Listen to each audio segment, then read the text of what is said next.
Boa noite, pessoal. Sejam bem-vindos a mais um encontro de sexualidade humana a partir da cosmovisão bíblica. É um prazer ter vocês aqui conosco. E se você perdeu algum encontro nosso, é só você acessar a playlist Sexualidade Humana aqui no canal do YouTube da nossa igreja, tá bom? E não se esqueça de seguir o Instagram, tanto da nossa igreja quanto também do MJ, tá bom? Então, segue a gente lá no Instagram, beleza? Hoje nós vamos conversar um pouquinho sobre os dois últimos atos da Bíblia. Vamos falar sobre redenção e vamos falar sobre consumação e ligar esses dois últimos atos à questão da sexualidade e da identidade humana, tá bom? Então, já quero compartilhar aqui a minha tela com vocês para nós conversarmos um pouquinho, tá? No nosso último encontro, nós apresentamos aqui uma exegese, uma hermenêutica do texto de João, capítulo 4, que fala do encontro de Jesus com a mulher samaritana no poço. E a partir desse episódio, nós percebemos que aquela mulher, aquela samaritana, ela tinha sede física, sede de água, e ela tinha principalmente uma sede afetiva. Ela era carente de relacionamentos. Ela tinha sede de afeto, sede de carinho, sede de relacionamento, sede de sexo, porque ela já havia tido 5 maridos e o homem que ela estava naquele momento não era marido dela. Ela não podia chamar de marido. E essa sede ou essas sedes da samaritana, eles indicam um coração idolátrico, um coração que busca a satisfação plena dos seus desejos fora de Deus. E nós falamos, logo depois que nós conversamos um pouco sobre esse episódio de Jesus com a samaritana, nós apresentamos um conceito que foi desenvolvido pela Andrea Vargas, que é idolatria afetivo-sensorial. E esse termo, idolatria afetivo-sensorial, na verdade, o que a Andrea está querendo dizer com isso é o seguinte: o que é idolatria? Idolatria é quando a pessoa ela busca satisfazer os seus afetos, é, ela busca a satisfação dela nos afetos e nos sentidos ao invés de encontrá-la em Deus. Se a gente olhar para o episódio da Samaritana, nós vamos ver que quando ela entendeu que quem estava diante dela era Jesus, o Cristo, o Messias prometido, aquela mulher, ela esqueceu completamente tanto da sua sede física quanto da sua sede afetiva. E ela voltou para a cidade, deixou o cântaro do poço e foi anunciar Jesus. Uma história linda, uma história maravilhosa, tá? Mas o que é a idolatria? Idolatria é a tentativa do ser humano de substituir Deus pelo que é criado. Então o ser humano, ele busca em qualquer outra coisa e não em Deus aquilo que só Deus pode suprir. Então o ser humano, ele vai tentar substituir Deus pelo dinheiro, vai tentar substituir Deus pelo trabalho, vai tentar substituir Deus pelo sexo, vai tentar substituir Deus pela família, pelo casamento, pelo time de futebol, por qualquer outra coisa. E ele não consegue. O ser humano, ele entra em colapso. Por quê? Porque na medida que ele vai tentando se satisfazer sensorialmente e afetivamente em qualquer outra coisa que não a Deus, ele vai cada vez mais mergulhando em um buraco sem fundo. Porque cada vez mais ele quer aumentar a dose. E por isso ele colapsa. Então, apenas em Jesus nós encontramos a verdadeira satisfação da nossa vida. Apenas em Jesus nós conseguimos encontrar o real sentido da vida. Apenas em Jesus nós somos cheios, nós somos plenos, tá? Quando nós falamos de queda, nós falamos que o ser humano ele é uma alma vivente, ele é uma alma em movimento, uma sede em movimento, uma fome em movimento, um desejo em movimento. É a palavra nefesh, que está lá em Gênesis 2, versículo 7. Tá? Então, o ser humano ele tem essa busca, e essa satisfação ele só encontra em Deus. Então, é isso que a Andrea está falando aqui, nesse conceito, que ela trabalhou muito bem na sua dissertação de mestrado e que se transformou no livro dela, O Coração Explícito do Sexo. Uma obra de referência se você quer se aprofundar mais sobre esse tema da sexualidade humana a partir da cosmovisão bíblica.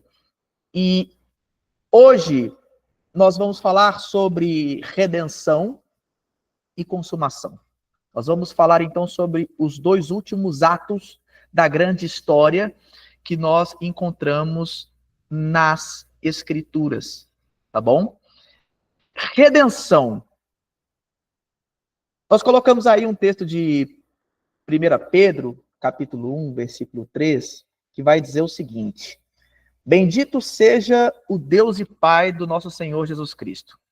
Conforme a sua grande misericórdia, ele nos regenerou para uma esperança viva por meio da ressurreição de Jesus Cristo dentre os mortos. Então, Deus, misericordioso que é, regenerou a humanidade para uma esperança viva através da ressurreição de Jesus entre os mortos, tá? Essa afirmação de Pedro, ela é central para nós entendermos o poder e o alcance, a extensão da redenção. Por que alcance e por que extensão? Na grande história bíblica, Deus, ele é o protagonista. De Gênesis a Apocalipse. Ele é o ator principal. E nessa história escrita por Deus, e onde Deus é o ator principal, o grande ator, o clímax dessa história é Jesus. É quando Jesus, ele entra na história. Porque Deus, ele se encarna. Deus, ele assume um corpo. Deus, ele se torna humano por meio de Jesus. O Filho do homem, o Filho de Deus, o Verbo se fez carne. Olha só. E a vida, morte e ressurreição de Jesus são centrais para a reconciliação da criação e da humanidade com Deus, tá? A cruz de Cristo, ela é a redenção que acaba com o dano, acaba com o pecado. A cruz, ela não limita, ela não reduz o pecado, não, ela acaba. Ela acaba com o dano, ela acaba com o pecado. Então, se nós formos utilizar um elemento para ilustrar melhor isso, quando a gente vai higienizar alimentos antes de nós ingerirmos eles, tem pessoas que utilizam vinagre, principalmente verduras, né, folhas. Então tem gente que coloca o vinagre ali e tal, para dar aquela limpada ali das bactérias. Tem gente que usa cloro, tem gente que usa água sanitária. Agora, a água sanitária, ela é completamente diferente do vinagre. Por que ela é diferente? Porque o vinagre, ele não acaba com as bactérias e com a possibilidade delas causarem danos para nós quando nós ingerimos aqueles alimentos. O vinagre, ele só reduz o poder das bactérias, ou ele reduz a possibilidade de daquele alimento poder fazer algum dano para nós. A água sanitária não, o cloro não. O cloro, ele limpa por completo o alimento.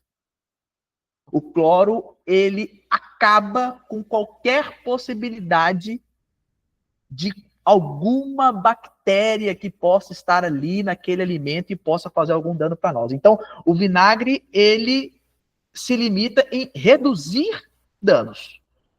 Ele reduz as possibilidades de dano, mas ele não acaba completamente. O cloro não. O cloro, ele acaba. O cloro, ele é potente, o cloro, ele é forte. O cloro, ele mata as bactérias. A cruz é o cloro. A cruz não é o vinagre. É por isso que a gente precisa, galera, pregar o evangelho. Por isso que o evangelho ele precisa ser comunicado. E quando eu falo comunicado, galera, eu estou falando de comunicar o evangelho tanto verbalmente, em palavras, mas também em ações, na maneira como a gente se comporta no mundo, com as pessoas, nos locais onde estamos, e principalmente com o nosso ser, com a nossa vida. Eu falei há alguns encontros atrás uma frase que me marcou muito, que é do Michael Gorin. Michael Gorin, ele fala o seguinte, a missão é ser, falar e praticar as boas novas. De vez em quando, nós ouvimos uma frase assim, pregue o evangelho, se necessário, fale. Essa frase é uma heresia. Essa frase, ela é completamente equivocada, porque todo cristão foi chamado para proclamar o evangelho. E proclamar, perdão, também inclui a fala. Proclamar, comunicar, expressar verbalmente uma mensagem. No nosso caso, a grande notícia que é o evangelho. Então, nós precisamos comunicar o evangelho para as pessoas. Por quê? Porque o evangelho, ele é o cloro que acaba com o pecado. Tá?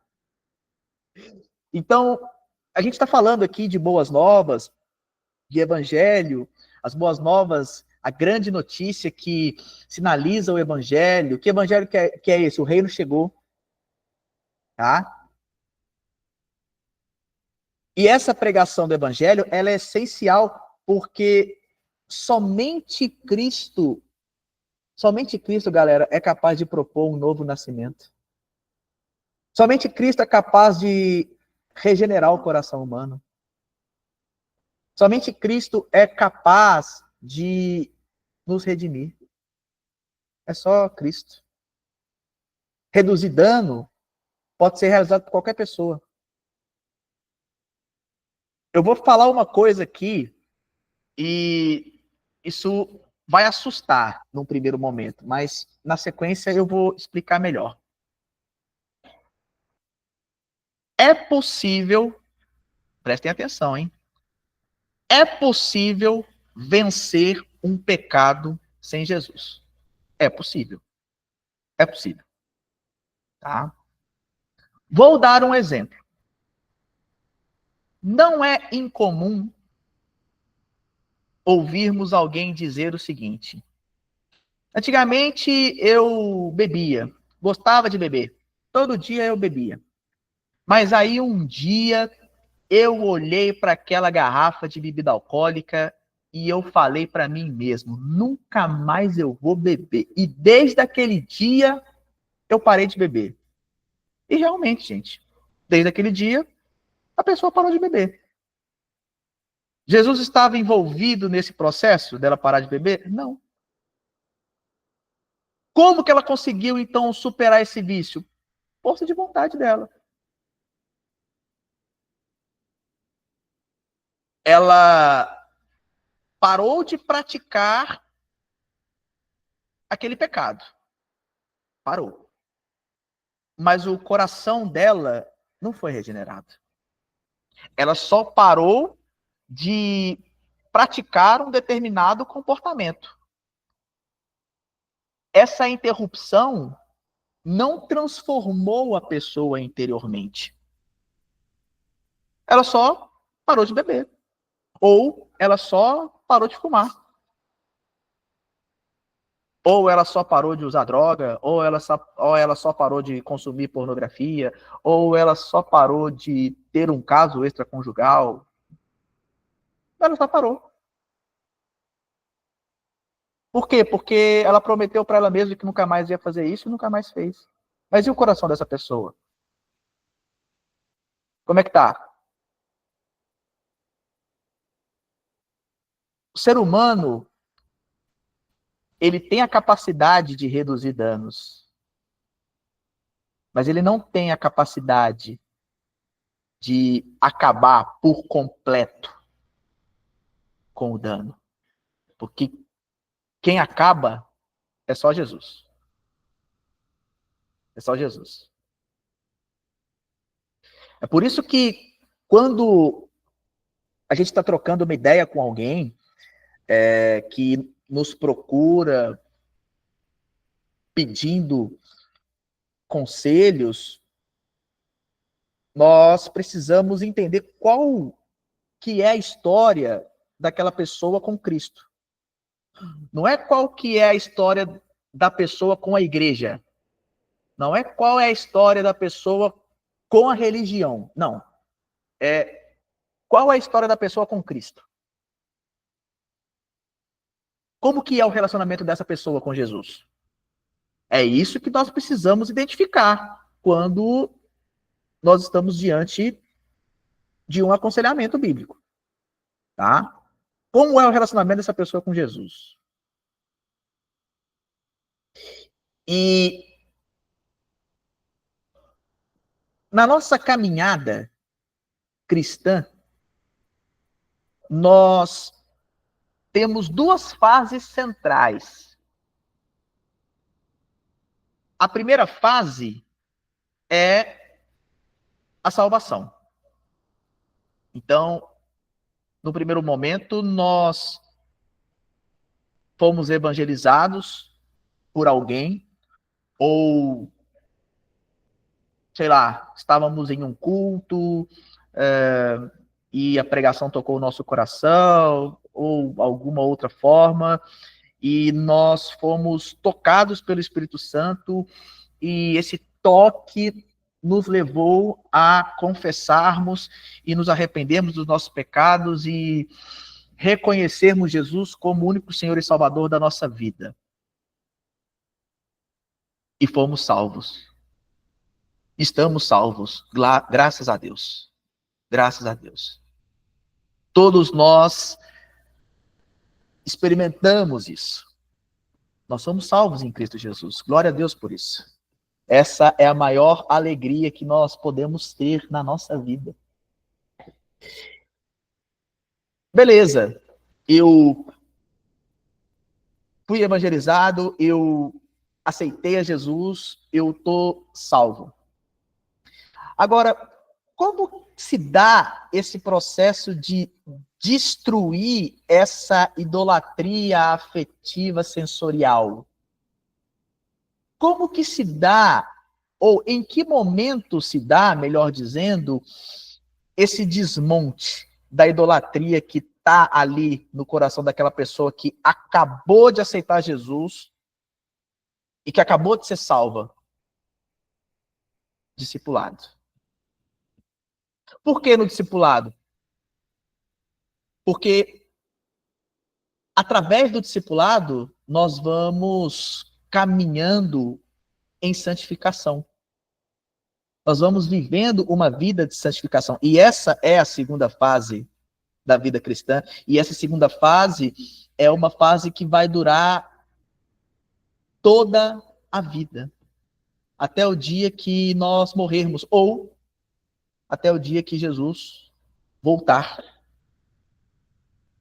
Santificação.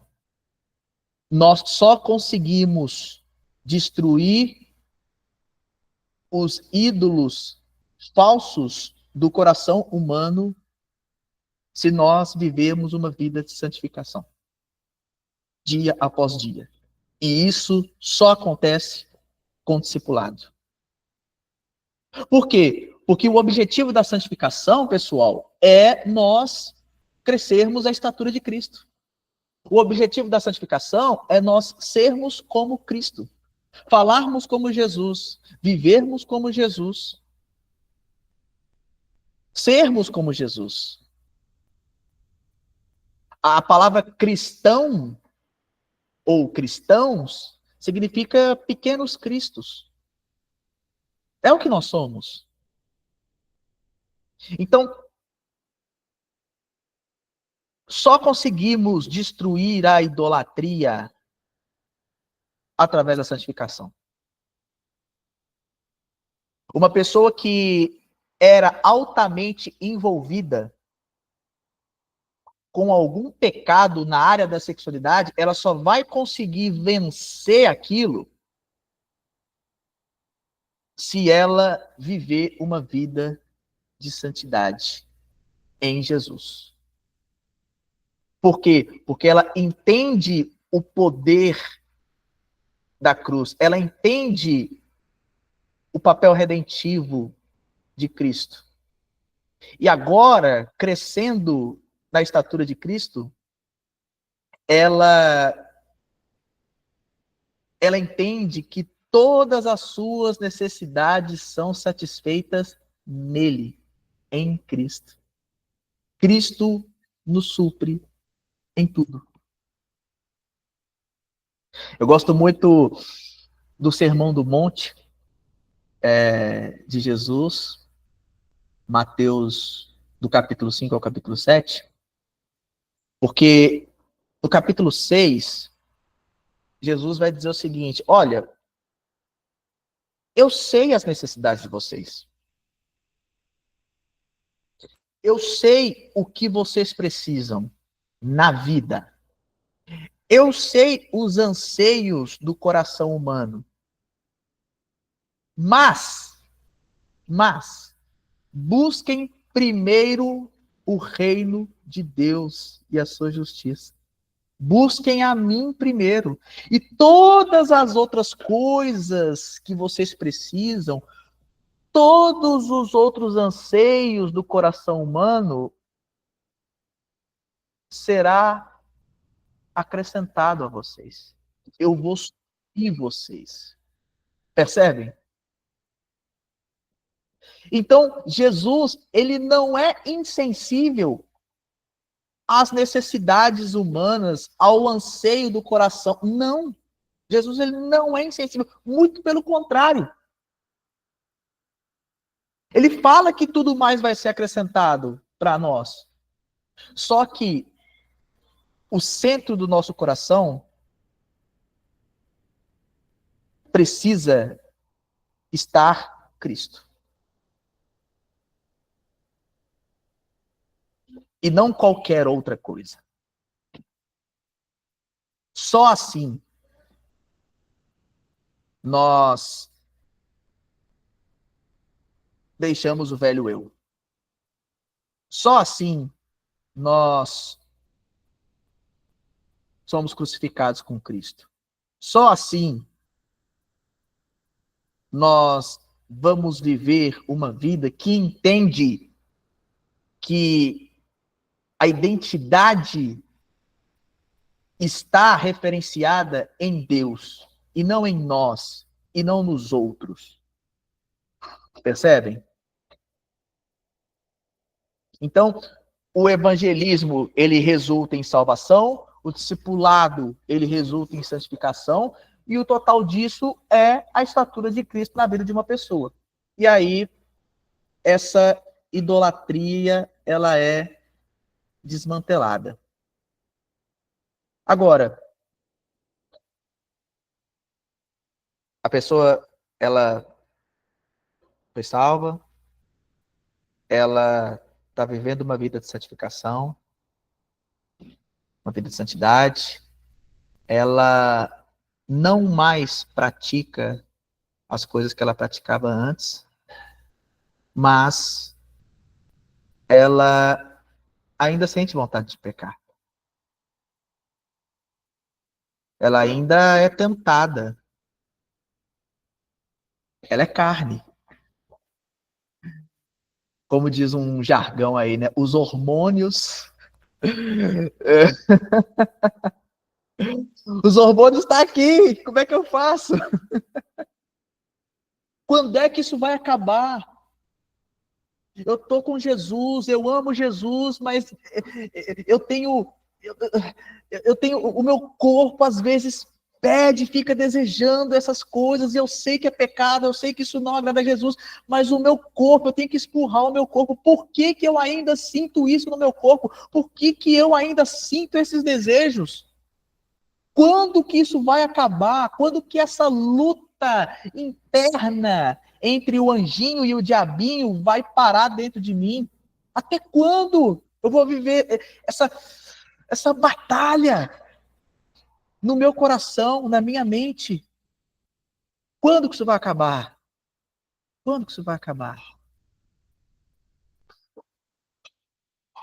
Eu quero dizer para você que isso acaba no último ato da grande história. Isso acaba na consumação ou restauração, enfim.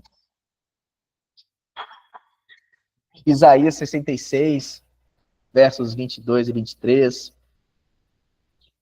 diz o seguinte: como os novos céus e a nova terra que vou criar serão duradouros diante de mim, declara o Senhor. Assim serão duradouros os descendentes de vocês e o seu nome. De uma festa da lua nova a outra e de um sábado a outro, toda a humanidade virá e se inclinará diante de mim, diz o Senhor.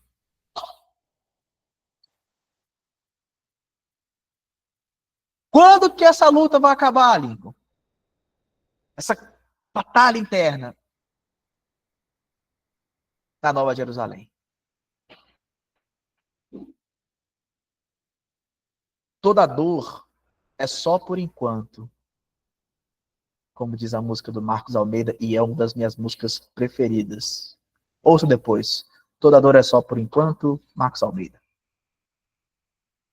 Essa luta, essa batalha, esse conflito que agonia, ela tem uma data para acabar. Ela vai ter um fim. Isso é certo. Um dia nós seremos literalmente impecáveis. E tudo em nós, tudo vai estar eternamente alinhado. Nós não vamos ter o desejo de pecar, nós não vamos mais viver esse conflito, essa luta entre a carne e o espírito. Um dia nós descansaremos e não precisaremos mais nos preocupar em ficarmos alertas, vigilantes o tempo todo. Quando nós tivermos o nosso corpo glorificado e vivendo eternamente com Jesus. Mas enquanto esse dia não chega, a gente aguarda ansiosamente a vinda de Cristo e a consumação do reino. E quando esse dia chegar, todos os desdobramentos da queda serão aniquilados eternamente. E uma vez nascidos de novo, aquilo que era um decreto deixa de ser, porque em Cristo a gente pode sair do Egito. Em Cristo nós nos tornamos adoradores.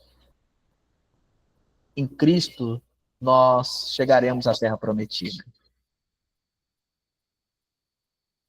Nós não somos daqui, galera. Nós não somos daqui. Mas nós estamos aqui.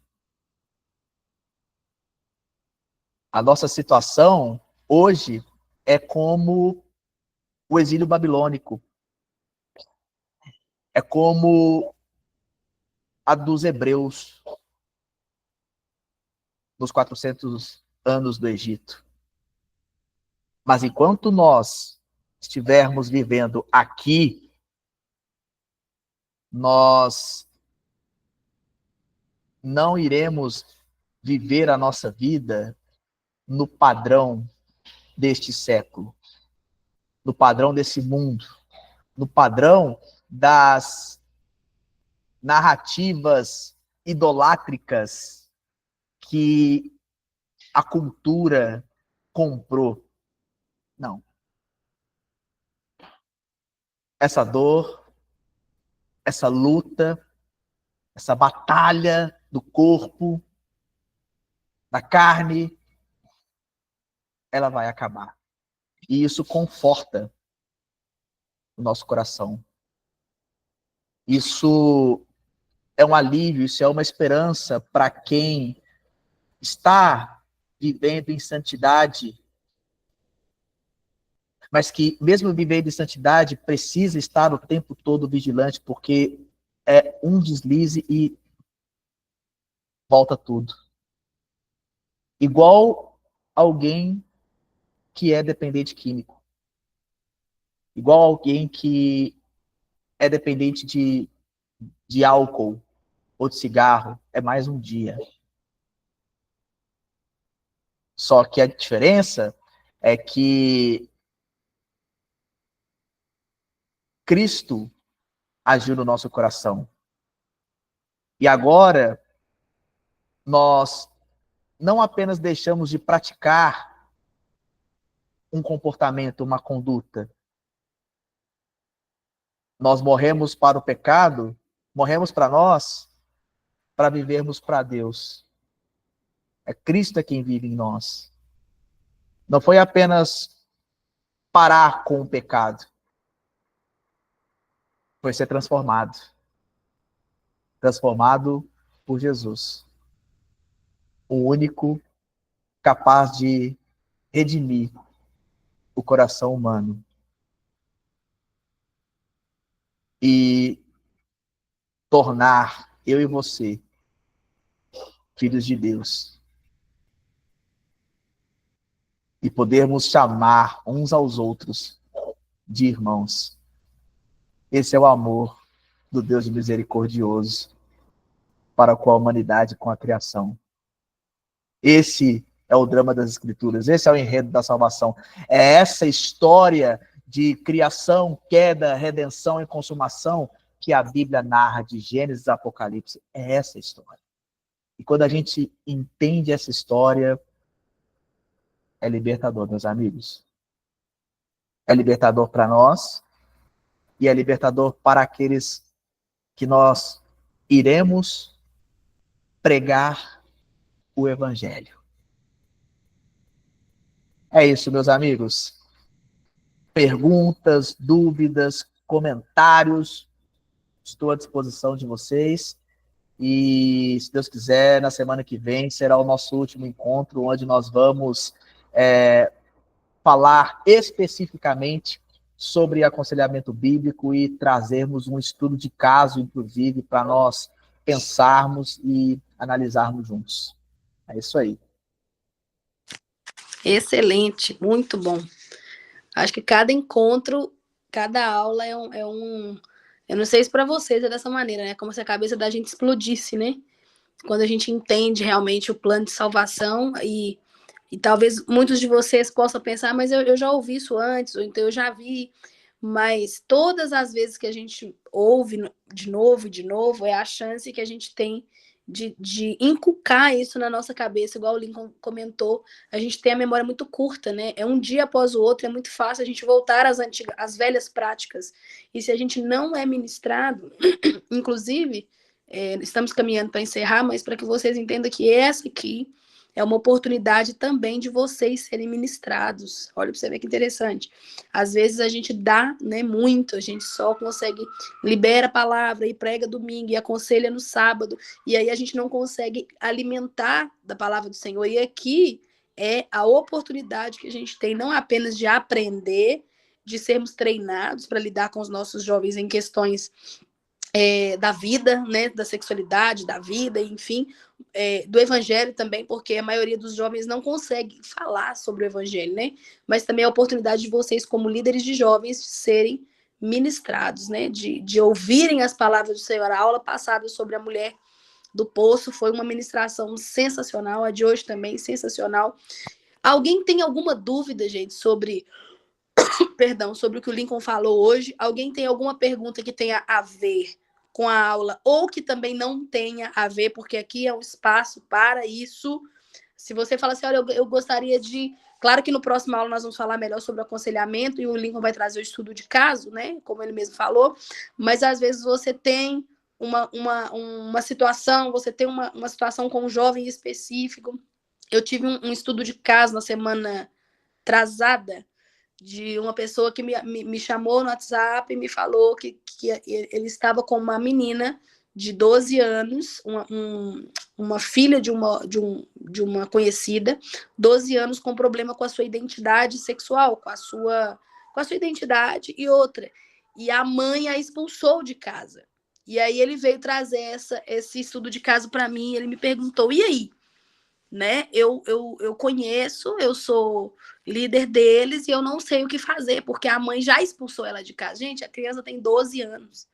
12 anos, né? É uma criança. Então, assim, como, Camila? Como, Lincoln? Como que a gente vai lidar com essas questões sobre sexualidade, com essas questões sobre identidade, principalmente quando a gente está vendo as crianças, né, cada vez mais novas, sendo aí induzidas pela cultura a assumir uma identidade que não é delas. E aí é por isso que a gente precisa saber o enredo da salvação, a gente precisa saber de fato o evangelho, porque nós só vamos alcançar o coração dessas pessoas e também dos pais, né? Porque aquela coisa, infelizmente, a gente não consegue, a gente quer alcançar o coração dos jovens, mas às vezes o coração dos pais também é um coração difícil de alcançar. Se a gente alcança o coração dos pais, na maioria das vezes a gente consegue alcançar o coração dos filhos.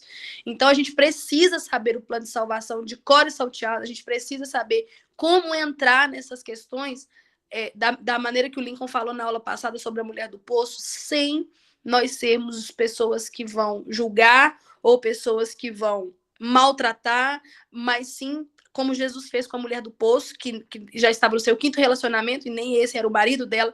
Jesus trouxe acolhimento e ouvido, que é muitas das vezes aquilo que a gente não tem, que é ouvir a necessidade da pessoa, né? E não só ouvir, mas também ser a resposta, porque Jesus foi resposta para ela. Tanto resposta física, quanto resposta espiritual, né?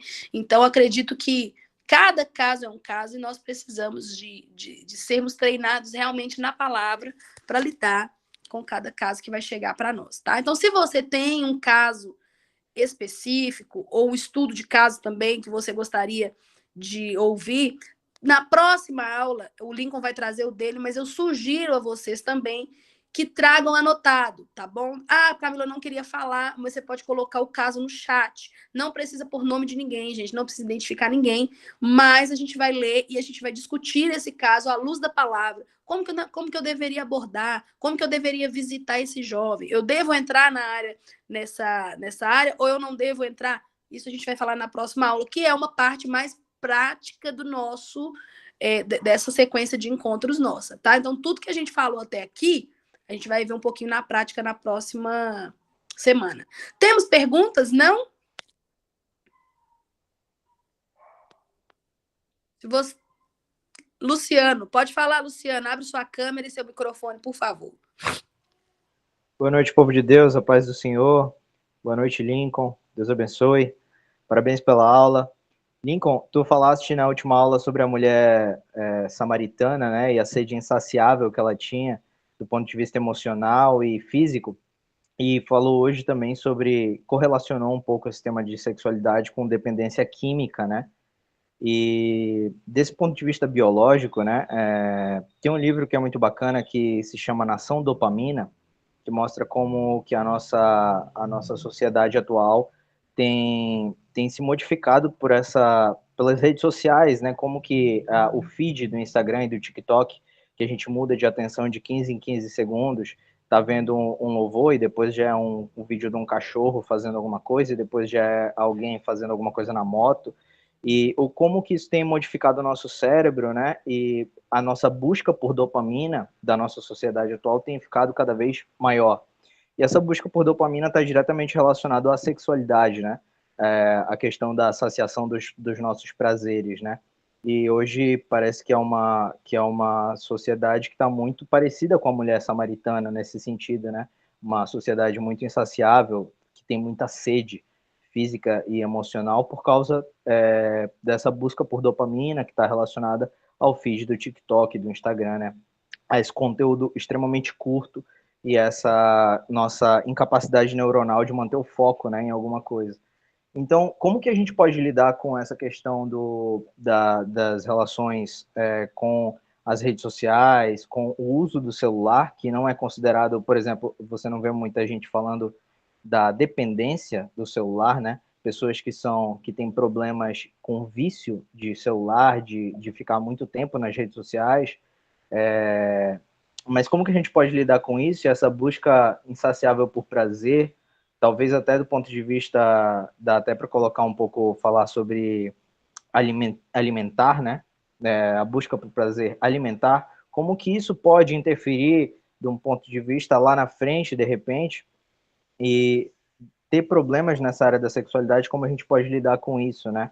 Porque ninguém, acho que, assim, o que eu quero dizer é que uma pessoa que de repente tem um problema nisso, lá na frente isso vai virar um problema, que ela vai buscar um prazer, essa busca por dopamina vai entrar nessa área da sexualidade ou de repente até na área das drogas. Como que a gente pode atuar dentro da juventude, falando nesse tema assim nos nossos hábitos diários, né? Cara, obrigado, muito bom, muito bom. Obrigado pela pergunta. Tá, vamos lá. Vou tentar dividir a resposta por partes. Sobre essa questão da era digital, esse mês agora sai, pela editora Mundo Cristão, salvo engano, um livro chamado Hiperconectados, da Jacira Monteiro. É um livro que, inclusive, eu quero adquirir, porque fala exatamente sobre a nossa relação com a tecnologia. O que está acontecendo hoje? E, inclusive, eu falo sobre isso no último capítulo da minha dissertação de mestrado. Nós estamos vivendo um momento chamado storytelling. Tá? O que é esse storytelling? As pessoas, elas vivem nas telas. As pessoas, elas consomem informação. E elas estão cada vez menos em formação. O Byung-Chul Han, ele escreve um livro chamado A Crise da Narração.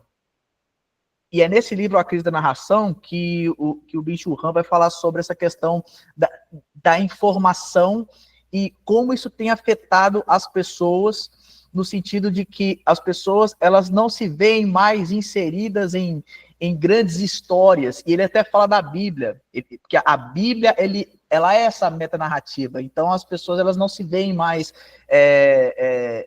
pertencentes a uma história maior. Isso faz com que as pessoas elas sejam cada vez mais individualistas. Isso faz com que as pessoas cada vez mais percam a perspectiva de algo maior, algo transcendente. E o que eu sugiro na minha dissertação, e eu entendo que esse é um desafio para a igreja do século XXI, o que eu sugiro é que nós resgatemos a arte de contar histórias e de vincular nossas histórias individuais a essas grandes histórias que dão um sentido, um verdadeiro sentido à nossa vida, um sentido maior. Por isso que, ao longo dos nossos encontros, eu sempre bati na tecla de que nós não podemos entender a nossa história desvinculando ela da história maior que é a palavra. Não tem como nós fazermos isso, tá? Não tem como. E ainda sobre essa relação com sobre a sexualidade, né? Sobre a era digital, eu já mencionei. Falando dessa questão essa questão também que a Camila trouxe, essa questão da sexualidade ser muito trabalhada hoje até como uma questão de consumo, porque a gente vê no TikTok, a gente vê no Instagram a sexualidade sendo apresentada quase que como algo a ser consumido pelo ser humano. Isso é muito sério. Isso é muito sério. Eu penso que o que nós devemos fazer é, usando essa arte da narrativa, da história bíblica, trazendo a história da pessoa para a história bíblica, formar a pessoa mesmo. E isso é relacionamento, isso é discipulado. A gente está falando aqui da área sexual, mas isso não se resume apenas à área sexual, tá? Você falou a respeito da questão alimentar, de pessoas que desenvolvem algum distúrbio, alguma compulsão para tentar saciar o seu afeto ou a sua sociedade física. Eu penso que essa lógica que nós estamos trabalhando no campo da sexualidade também se aplica a essa questão alimentar também. A gente pode utilizar a mesma forma de pensar, a mesma lógica, tá? Para redirecionar a pessoa para Cristo. Redirecionar a pessoa para a história maior, que é a palavra de Deus, que são as Escrituras. É algo bastante desafiador, tá? Muito desafiador. Eu penso que nós precisamos entender a cultura do nosso tempo. Por quê? Porque entendendo a cultura do nosso tempo, nós vamos entender quais perguntas as pessoas estão se fazendo, quais são os anseios do coração contemporâneo, e entendendo essas perguntas, entendendo esses anseios, nós respondermos a esses anseios, apresentando a essas pessoas como a palavra de Deus responde a esses anseios, responde a essas perguntas. Tem um livro, galera, da Braulia Ribeiro, chamado Wokismo e a Destruição das Bases Morais e Sociais do Ocidente. A Braulia ela vai falar nesse livro como que a cultura woke está tentando trabalhar para destruir o legado judaico-cristão que influenciou a formação e o desenvolvimento da cultura no Ocidente. Então, padrões de moralidade, padrões de sexualidade, como que a cultura woke tem atacado isso. É um termo inglês, cultura woke ela é mais comentada, principalmente na América do Norte, nos Estados Unidos, mas nós já podemos ver esses reflexos aqui no Brasil. Óbvio que sim. Nós vivemos hoje numa cultura woke, tá? E essa cultura woke, ela tem como plataformas de propagação universidades, ela tem como plataforma de propagação meios de comunicação, ela tem como plataforma de propagação redes sociais. Então, nós precisamos entender a cultura do nosso tempo. Definitivamente. Se nós não entendermos a cultura do nosso tempo, nós não vamos conseguir comunicar o evangelho para as pessoas de modo que elas entendam que o evangelho ele faz sentido na vida delas. Faz sentido no cotidiano, faz sentido na vida ordinária delas. Entendeu? Então, é o que eu falo. É desafiador o tempo que vivemos hoje? É muito desafiador. Agora, isso não deve nos assustar. Por quê? Porque eu entendo que, mesmo vivendo em uma era secularizada, numa era pós-moderna, numa cultura woke, eu entendo que esse tempo é uma grande oportunidade da igreja, de nós cristãos, comunicarmos o evangelho de uma maneira inteligente. Servindo a palavra de uma forma que comunique ao coração das pessoas e empoderados pelo Espírito Santo, que é o que o Tim Keller vai falar no seu livro Pregação. Não sei se eu consegui responder sua pergunta, mano. Assim, não sei se você conseguiu entender, mas tentei dar um panorama sobre alternativas, ou tentei apresentar propostas para nós superarmos esses grandes desafios do nosso tempo, mano. Perfeito, Lincoln. Muito boa essa questão do storytelling, a gente poder se inserir numa metanarrativa, né? Eu acho esse tema importante porque muitas vezes uma pessoa muito jovem, de repente ali 15 anos, ela ainda não é uma adúltera, né? Ainda não desenvolveu pecados sexuais grandes, mas essa sede da mulher samaritana, às vezes já está lá, né? Às vezes esse individualismo que tu disseste, que está muito presente na nossa sociedade, hoje com as redes sociais ela já está ali presente. Então é importante a gente lidar com o nosso modo de agir desde a juventude, né? E essa questão de a gente poder se inserir numa metanarrativa é muito boa. Obrigado, Lincoln. Valeu. Valeu, mano. Tamo junto. Excelente, né, gente? Excelente. Pessoal, muito obrigada. Obrigada pelos que compareceram até agora, tá bom? Obrigada aí pelo tempo de vocês. Eu sei que para muitos de vocês é exaustivo, né? Às vezes trabalha e estarem aqui, ou tem faculdade, escola e estarem aqui conosco, alguns que... Mas eu acredito que é um tempo precioso, tá? Então, agradeço a vocês. Depois comentem lá no grupo como que tem sido as aulas para vocês, porque para nós o retorno de vocês é muito, muito, muito importante. E na próxima aula, então, no próximo encontro, a gente vai falar sobre o estudo de caso. E se você tem um estudo de caso, alguma questão específica, traga para nós, que nós vamos ler e vamos conversar sobre, ok? Deus abençoe, viu? Muito obrigada. Obrigada a Michele, a Fanny, a Jaziane, obrigada, Júlio, Deus abençoe, a Helenis. Até quarta-feira que vem. Obrigada, Luciano. Até mais, gente.